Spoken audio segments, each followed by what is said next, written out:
محترم سامعین، پچھلے جمعہ کے خطبے میں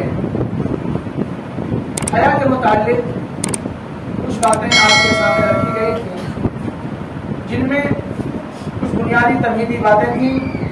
اس کے بعد حیا کی تعریف کیا ہے اس کا ذکر کیا گیا تھا، اور پھر اس کے بعد حیا کی قسمیں کیا ہیں یہ بھی آپ کے سامنے بتایا گیا، اور یہ بتلایا گیا تھا کہ حیا بنیادی طور پر دو قسموں پر آدھارت ہے، ایک فطری حیا اور دوسرے ایمانی حیا۔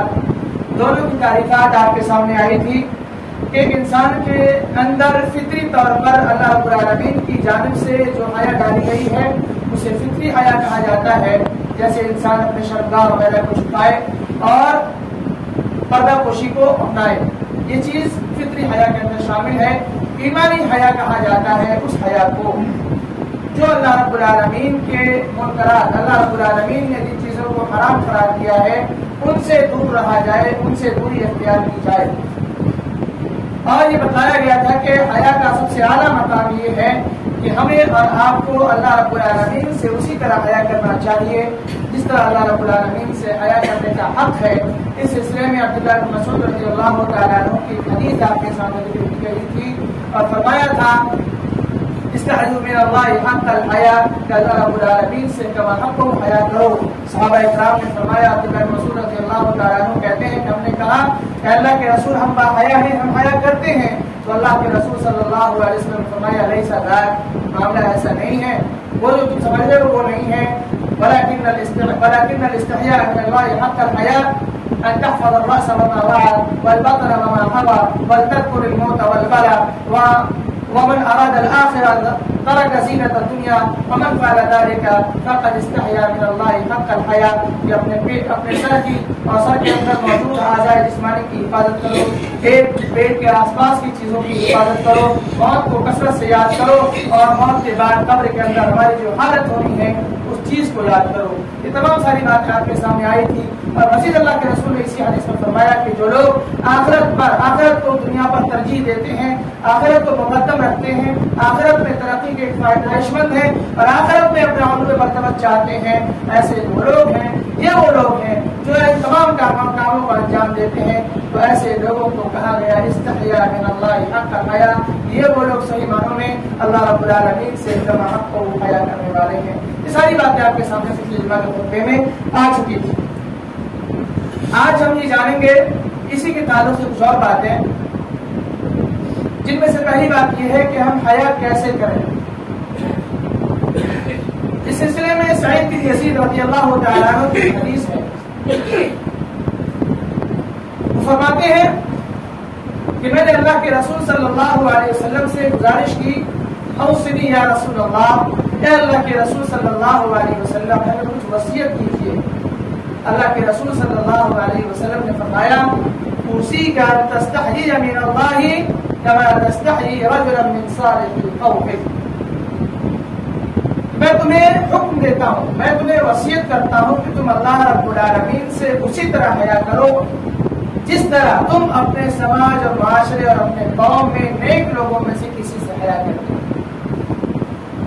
بہت ہی سرل سی بات ہے، بہت آسان سی بات ہے، ہمیں اور آپ کو بہت اچھی طرح سمجھ میں آ گئی ہوگی کہ اللہ کے رسول صلی اللہ علیہ وسلم اس حدیث کے ذریعے ہمیں کیا کہنا چاہ رہے ہیں۔ ہمارے اور آپ سبھی لوگوں کے ساتھ یہ معاملہ پیش آتا ہے کہ ہمارے اور آپ کے سامنے جب کوئی بزرگ شخص ہوتا ہے، جب کوئی نیک آدمی ہوتا ہے، جب کوئی تقویٰ شعار اور پرہیزگار آدمی ہوتا ہے جسے ہم مانتے ہیں کہ تقویٰ شعار ہے، تو اس کے سامنے ان تمام چیزوں کو کرنے سے پوری اختیار کرتے ہیں جو ہمارے اخلاقی عادات و اطوار اور ہماری امیج کو ڈیمیج کرنے والے ہوں۔ ہمارے پر اللہ رب العالمین نے جن چیزوں کو حرام قرار دیا ہو ان تمام چیزوں کو کرنے سے ہم بچتے ہیں تاکہ ہمارا نام خراب نہ ہو، ان کی عزت اور سمان باقی رہے اور ہماری ہنسی حسرت سماج اور معاشرے میں نہ ہو۔ یا جب یہ چیز ایک انسان کے سامنے اللہ کے رسول صلی اللہ علیہ وسلم نے بتایا کہ جب ایک انسان کے سامنے اس طرح حیا کرتے ہو، یہی حیا تمہارے لیے اللہ رب العالمین کے سامنے کے تعلق سے پیدا ہو جائے گی تو تم پھر تمام تر برائیوں سے باز رہو گے،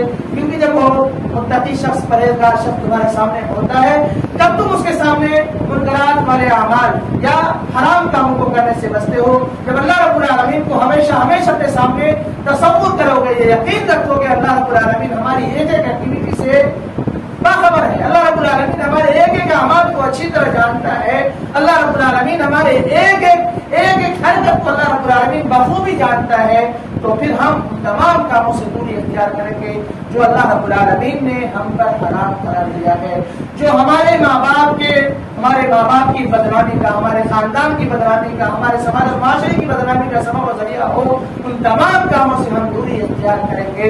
یہ کب ہوگا؟ جب اللہ رب العالمین سے اسی طرح حیا کریں گے جس طرح ہم اپنے سماج اور معاشرے کے نیک لوگوں سے حیا کرتے ہیں۔ یہ بہت اصولی بات تھی، اللہ رب العالمین ہم سبھی کو عمل کی توفیق۔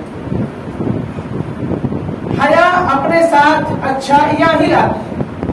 اس سلسلے میں عمران بن حسین رضی اللہ تعالیٰ عنہ کی ایک حدیث ہے، اللہ کے رسول صلی اللہ علیہ وسلم نے ارشاد فرمایا الحیاء لا یأتی الا بخیر، کہ حیا کے ذریعے ایک انسان بھلی چیزوں کو ہی اپنے ساتھ لاتا ہے، یا حیا جس کے ساتھ ہوتی ہے اس کے ساتھ بھلائیاں ہی ہوتی ہیں، ان کے اندر کسی بھی قسم کی برائی، کسی بھی قسم کے منکر اعمال ان کے اندر نہیں پائے جا سکتے۔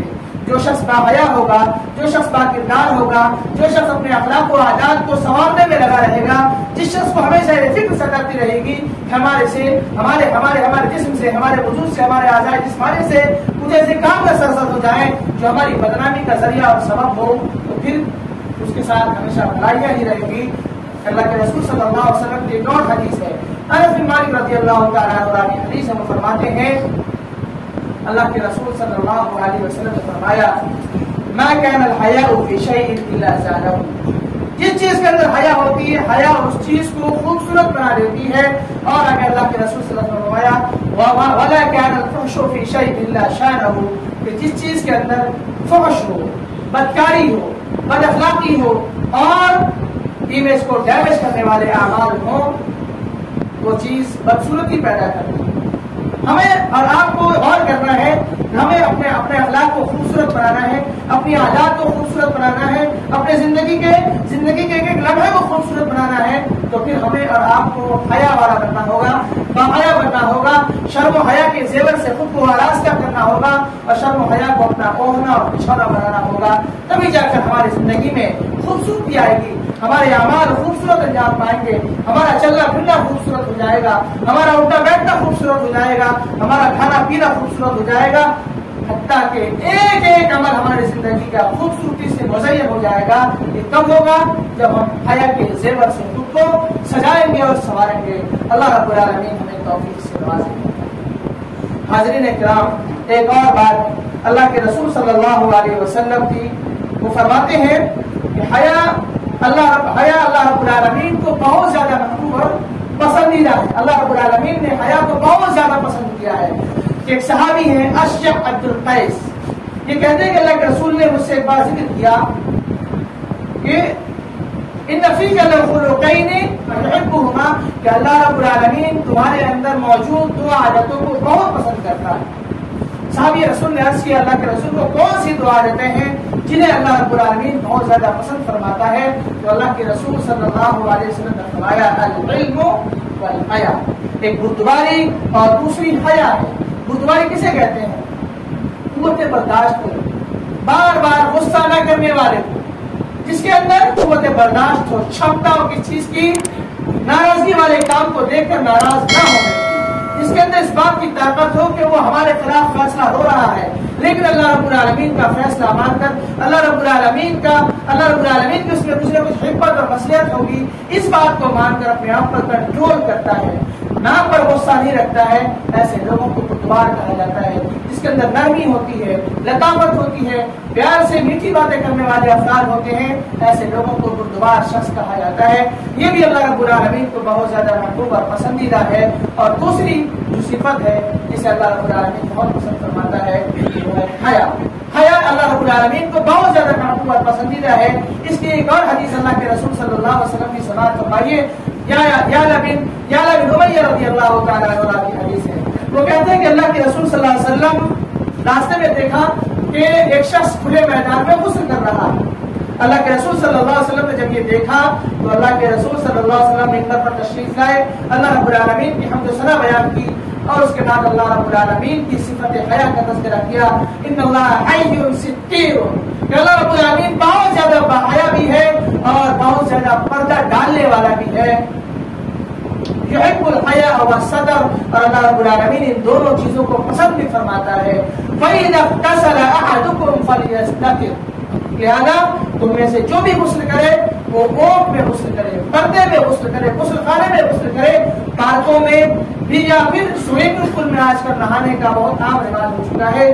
جان لیجیے یہ بے حیائی کی صفتوں میں سے ایک اہم صفت ہے کہ لوگ سوئمنگ پول میں, مرد تو چھوڑیے عورتیں بھی اس بیماری میں شامل ہیں. عورتیں بھی سوئمنگ پول میں نہانے کو اپنے لیے باعث فخر سمجھتی ہے, ٹکٹ کٹا کر پیسے دے کر بے حیائی مول لیتی ہیں.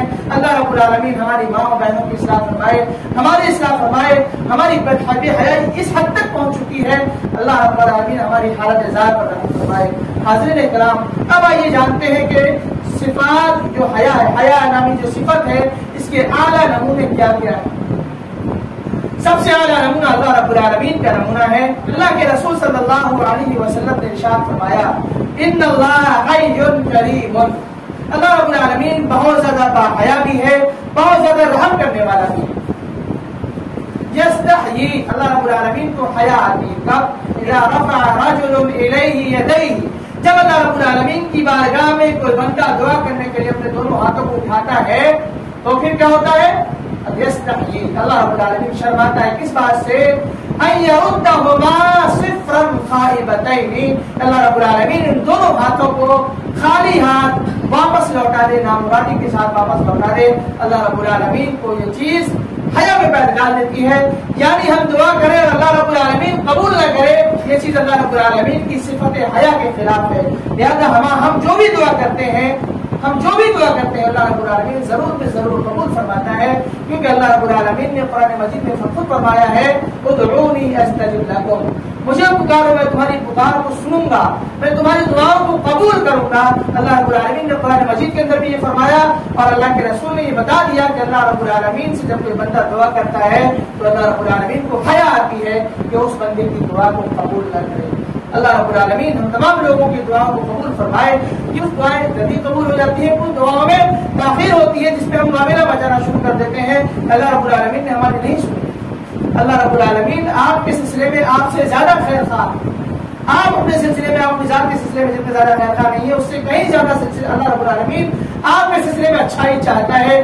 عسیٰ ان تکرہوا شیئا وہو خیر لکم وعسیٰ ان تحبوا شیئا وہو شر لکم. بہت ساری چیزیں جس سے تم پسند کرتے ہو سکتا ہے اللہ رب العالمین نے اس کو تمہارے لیے نقصان کا سامان بنایا ہو, اور بہت ساری چیزیں جسے تم ناپسند کرتے ہو اللہ رب العالمین نے تمہارے لیے اس میں بھلائی کی چیزیں پیدا کی ہوں, ایسی چیزیں پیدا کی ہوں جن سے تم محبت کرنے والے ہو. اس لیے بہت زیادہ معاملہ مچانے کی ضرورت نہیں ہے, دعائیں کیجیے. اللہ رب العالمین ہی کو پکاری, اولاد کے لیے بھی, تجارت کی برکت کے لیے بھی, اور زندگی کے تمام تر مراحل میں کامیابی اور کامیابی کے لیے اللہ رب العالمین کو پکاریے, کیونکہ اللہ رب العالمین وہ ہستی ہے جسے اس بات سے حیا آتی ہے کہ ہماری دعا قبول نہ کرے. پتہ یہ چلا کہ اللہ رب العالمین بھی حیا کرنے والا ہے. اللہ رب العالمین جب بندوں کے تعلق سے یہ حیا کرتا ہے, ہمارا کیا فریضہ بنتا ہے؟ ہمارا یہ فریضہ بنتا ہے کہ ہم بھی اللہ رب العالمین سے حیا کریں. اللہ رب العالمین کے سامنے ان تمام کاموں کو کرنے سے گریز کریں جو چیزیں ہمارے لیے حرام ہیں, جو چیزیں عادات کے خلاف ہیں, جو چیزیں اخلاق کے خلاف ہیں, جو چیزیں عمدہ ترین عادات و اطوار کے خلاف ہیں, ان تمام چیزوں کو کرنے سے اللہ رب العالمین کے واسطے خود کو بچائیے, کیونکہ ان تمام ساری چیزوں میں اللہ رب العالمین نے ہم سبوں کے لیے خیر اور بھلائیاں چھپائی رکھی ہیں. الحیاء لا یأتی الا بخیر, جو شخص با حیا ہوگا اس کے اندر بھلائیاں پائی جائیں گی. اللہ کے رسول کی حدیث اس بات کا اعلان ہے. اللہ کے رسول صلی اللہ علیہ وسلم بھی بہت زیادہ باحیا تھے. صحابی رسول ذکر کرتے ہیں کان نبی صلی اللہ علیہ وسلم اشد حیاء من العذراء فی خدرها, کہ اللہ کے رسول صلی اللہ علیہ وسلم گھر کے کونے میں بیٹھی ہوئی کنواری لڑکی سے بھی زیادہ باحیا تھے. اللہ کے رسول صلی اللہ علیہ وسلم بہت زیادہ شرمیلے انسان تھے, بہت زیادہ اللہ کے رسول صلی اللہ علیہ وسلم کو حیا آتی تھی. کنواری لڑکی کس طرح شرمایا کرتی ہے ہمارا اندازہ لگا سکتے ہیں. اس سے کہیں زیادہ اللہ کے رسول صلی اللہ علیہ وسلم کو حیا آتی تھی. لہذا اللہ کے رسول کی امتی ہونے کے نتیجے میں، اللہ کے رسول کی امتی ہونے کے ناطے ہمارا یہ فریضہ ہے کہ ہم بھی حیا کے زیور سے خود کو آراستہ اور آراستہ کریں۔ اللہ رب العالمین ہمیں توفیق سے نوازے۔ حاضرین کرام، عائشہ صدیقہ رضی اللہ تعالیٰ عنہ اللہ کے رسول صلی اللہ علیہ وسلم کی حیا کا تذکرہ کرتے ہوئے فرماتی ہیں، اللہ کے رسول صلی اللہ علیہ وسلم اپنے گھر میں بیٹھے ہوئے تھے۔ ہمارے گھر میں عائشہ صدیقہ رضی اللہ تعالیٰ عنہ فرماتی ہیں کہ میرے گھر میں اللہ کے رسول بیٹھے ہوئے تھے، حالت یہ تھی کہ آپ کے پنڈلی پر اور آپ کی ران پر کپڑے نہیں تھے۔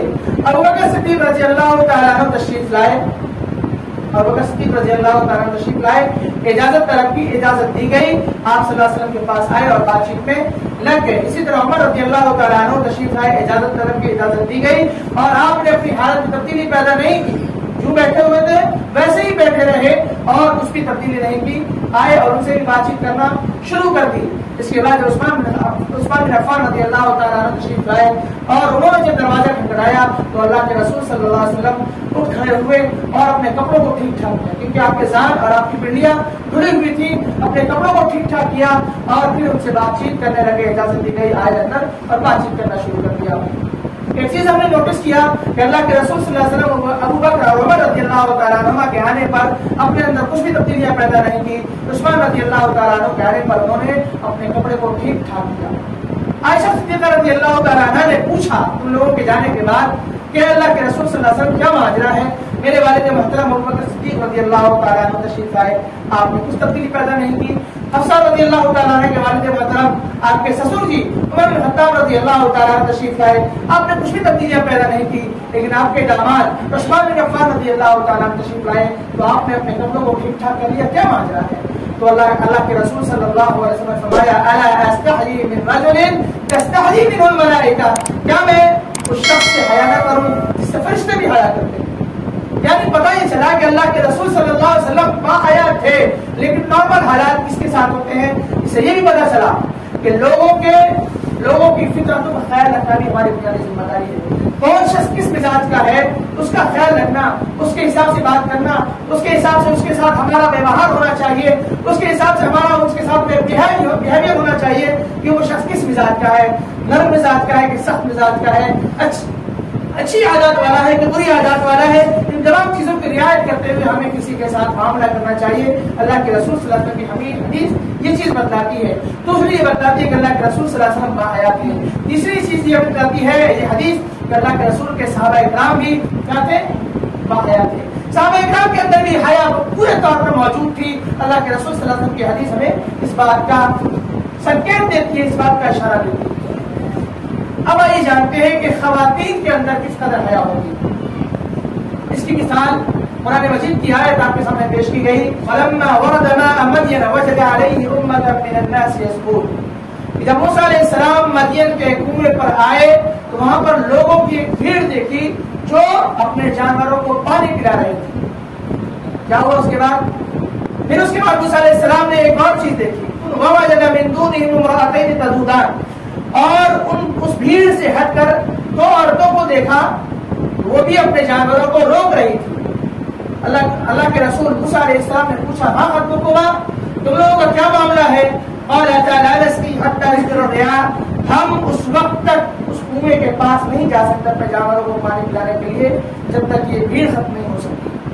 جب یہ بھیڑ ختم ہو جائے گی تب ہم جائیں گے، کیونکہ ہم عورت ہماری فطرت یہ ہے، ہمارا وقیرہ یہ ہے، ہمارا پورا امتیاز یہ ہے کہ ہم مردوں کی بھیڑ سے الگ رہیں۔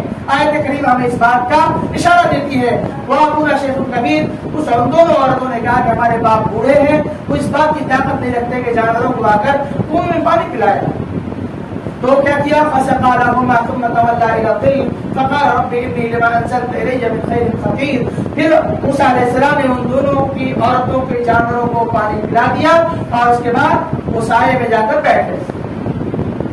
یہاں یہ پتا چلا کہ عورت نے مردوں کی بھیڑ میں جانا ناپسند کیا، کیونکہ عورت کی فطرت میں حیا ہے، اور عورتوں اور مردوں کا اختلاط یہ فساد کا، خرابی کا، بربادی کا، سماج و معاشرے میں بدنامی کا ذریعہ اور سبب ہے۔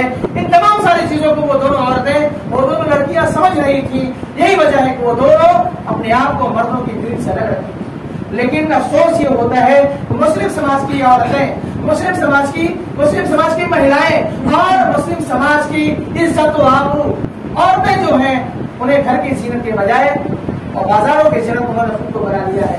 آپ جس گلی میں، جس کوچے میں، جس مارکیٹ میں، جس مال میں، جس بھی بازاری علاقے میں جائیں وہاں عورتوں کی ایک اچھی خاصی بھیڑ آپ کو نظر آئے گی جس میں مسلمانوں کی عورتیں بھی کثرت سے موجود ہوتی ہیں. اللہ رب العالمین نے ہمیں اور آپ کو اس آیت کریمہ کے ذریعے بتلایا کہ اگر عورتیں ایک ساتھ اکٹھا ہوں گی تو وہاں پر تیسرا شیطان ہوتا ہے اور شیطان ہم دونوں کے درمیان کسی نہ کسی فساد کا ضرور ذریعہ اور سبب پیدا کرے گا. یہی وجہ ہے کہ آج کل آئے دن دیکھ رہے ہیں ریپ کے حالات اور عصمت دری کے جو واقعات بار بار روزانہ کے اخبار میں دیکھنے اور سننے کو مل رہے ہیں. اس ملک کے اندر اور خاص کر اتر پردیش کے اندر اس کا گراف کہیں بہت زیادہ تیزی کے ساتھ بڑھ رہا ہے کہ فلاں لڑکی کی عصمت دری ہوئی، فلاں لڑکی کے ساتھ ریپ ہوا اور ریپ کرنے کے بعد اسے ہلاک بھی کر دیا گیا، مار بھی دیا گیا، آگ کے حوالے کر دیا گیا، زہر دیا گیا، گلا دبا دیا گیا اور طرح طرح کے واقعات جو پیش آ رہے ہیں اسی بے پردگی کا اور بے حیائی کا نتیجہ ہے. مردوں نے عورتوں کے ساتھ چلنا، مردوں نے عورتوں کے ساتھ کام کرنا، عورتوں نے مردوں کے ساتھ آفس میں جاب کرنا، عورتوں نے مردوں کے ساتھ بازاروں میں شانہ بشانہ چلنا اپنے لیے فخر کا سامان بنا لیا ہے. یہی ساری وجوہات ہیں جو موجودہ زمانے کی خرابیوں کا سبب ہے. اللہ رب العالمین ہماری عورتوں کی اصلاح فرمائے. اللہ رب العالمین ہمیں اس بات کی توفیق دے کہ ہم اپنے عورتوں پر کنٹرول حاصل کریں. عورتیں جو بازاروں کی زینت بنی ہوئی ہے اس میں ہم مردوں کا بھی بہت بڑا ہاتھ ہے. کھلے طور پر چھوٹ دے دیا. ہم نے انہیں اس بات کے لیے آمادہ کیا کہ وہ بازار جائیں، سبزیاں خریدیں، پھل خریدیں، کپڑے خریدیں، اپنے آرائش اور زیبائش کی چیزیں خریدیں. ہم نے انہیں پیسے مہیا کیے، وہ اپنے منمانے طریقے سے کپڑے پہنتی ہیں، منمانے طریقے سے وہ اپنے آپ کو سجاتی اور سنوارتی ہیں، آخر اسی انداز میں بازاروں میں گھومتی پھرتی ہیں. لوگوں کی نظریں پڑتی ہیں، لوگوں کی نظریں ان کے ساتھ بری نظریں پڑتی ہیں. چاہے متقی ہو، پرہیزگار شخص کیوں نہ ہو، عورتوں کو دیکھ کر کچھ نہ کچھ اس کے اندر ایمانی گڑبڑی ضرور پیدا ہوتی ہے. اس لیے اللہ کے واسطے اگر آپ کسی مرد کے ایمان کی خرابی کے یا اس کے اندر ایمان کی کمزوری کے سبب بنتے ہیں تو یقین جانیے اللہ رب العالمین آپ کے ساتھ بھلا نہیں کرے گا. اللہ رب العالمین آپ کے ساتھ ضرور امتحان لے گا. آپ کو اللہ رب العالمین ضرور سزا سے دوچار کرے گا کیونکہ آپ نے کسی کے ایمان کو خطرے میں ڈالنے کا سبب پیدا کیا ہے. لہذا پردے کا اہتمام کیجیے، نقاب میں نکلیے، ضرورت کے تحت نکلیے. بلا وجہ بازاروں میں گھومنا یہ آپ کا کام نہیں ہے. آپ کی ضرورت کی چیزیں آپ کے بیٹے ہیں، آپ کے بھائی ہیں، آپ کے شوہر ہیں، آپ کے والد صاحب ہیں، ان لوگوں سے اپنی ضرورتیں پوری کروائیے. اللہ رب العالمین ہماری اور آپ کی اصلاح فرمائے. ان سنگینیوں کو غور سے دیکھیں. اسلام کی جو تعلیمات ہمیں ملی ہیں، اسلام نے ہمیں جن تعلیمات سے روشناس کرایا ہے یہ معمولی نہیں ہے. ایک ایک چیز کے اندر ہمارے لیے بھلائیاں چھپی ہوئی ہیں اور اس کے خلاف چلنے میں ہمارے لیے برائیاں ہیں، ہمارے لیے خرابیاں ہیں، ہمارے لیے تباہی اور بربادی ہے. ہماری ناک کٹوانے کے اسباب میں سے ایک سبب ہے. اللہ رب العالمین سے دعا کرتے ہیں کہ اللہ تعالیٰ ہماری اور آپ کی اصلاح فرمائے. اس کے بعد اللہ رب العالمین نے قرآن مجید کے اندر ارشاد فرمایا فجاءت احداهما تمشي على استحياء کہ ان دونوں لڑکیوں میں جب موسیٰ علیہ السلام ایک سائے میں آ کر بیٹھ گئے تو جب یہ لڑکیاں گھر پہنچی اور قصہ سنایا کہ ہمیں فلاں شخص نے پانی پلا دیا ہمارے جانوروں کو، جب انہوں نے اپنے باپ سے اس کا ذکر کیا تو اس کے باپ نے موسیٰ علیہ السلام کو بلایا. وہ آئی فجاءت احداهما ان میں سے ایک آئی کن کے پاس؟ موسیٰ علیہ السلام کے پاس. تمشي على استحياء باحیا انداز میں چلتے ہوئے، حیا کے ساتھ چلتے ہوئے آئی. یعنی وہ اس انداز میں چل رہی تھی جس سے حیا کی تصویر جھلک رہی تھی. وہ اس انداز میں چل رہی تھی جس سے حیا کی اور عصمت و عفت کی جھلک دکھ رہی تھی. اللہ رب العالمین ہمیں بھی اور ہماری عورتوں کو بھی اس طرح چلنے کی توفیق دے جس سے حیا کی بو آئے. ہم چلتے ہیں راستے میں، مرد حضرات چلتے ہیں، بعض عورتوں کو دیکھ کر مرد حضرات کے ساتھ نیچے ہو جاتے ہیں، انہیں شرم آ جاتی ہے لیکن عورتوں کو شرم نہیں آتی. عورتوں کے چلنے کا ذکر حیا کے ساتھ اللہ رب العالمین فرما رہا ہے کہ وہ عورت جب موسیٰ علیہ السلام کے پاس آئی تو حیا کے ساتھ آئی. تمشي على استحياء قالت ان ابي يدعوك ليجزيك اجر ما سقيت لنا. انہوں نے کہا، اس لڑکی نے کہا کہ میرے ابو نے آپ کو بلایا ہے. مقصد ہی بتا دیا. کیوں بلایا؟ تاکہ آپ نے جو میرے ساتھ مہربانی کی ہے، آپ نے جو میری مدد کی ہے، اس کی اجرت اللہ میرے باپ آپ کو دینا چاہتے ہیں، اس لیے بلا رہے ہیں. یہاں مقصد یہ بتانے کا ہے کہ تمشي على استحياء جب وہ چل رہی تو حیا کے ساتھ چل رہی تھی. عورتوں کو چاہیے کہ اپنے لیے حیا کو اپنا زیور بنائے، حیا کو اپنا اوڑھنا بچھانا بنائے اور حیا کو حیا کے طور پر اختیار کریں تاکہ اللہ رب العالمین اس حیا کے نتیجے میں ہمیں خیر و بھلائی سے اور بہت ساری اچھائیوں سے سرفراز فرمائے. اللہ تعالیٰ سے دعا کروں کہ اللہ تعالیٰ ہماری اور آپ کی اصلاح فرمائے. اس تعلق سے کچھ اور باتیں ہیں انشاءاللہ اگلے ہفتے میں ان کا ذکر کیا جائے گا. اللہ تعالیٰ جب تک زندہ رکھے اسلام پر زندہ رکھے, جب ہمارا خاتمہ بالخیر ہو. اقول قولی هذا استغفر الله لي ولكم ولسائر المسلمين فاستغفروه انه هو الغفور الرحيم.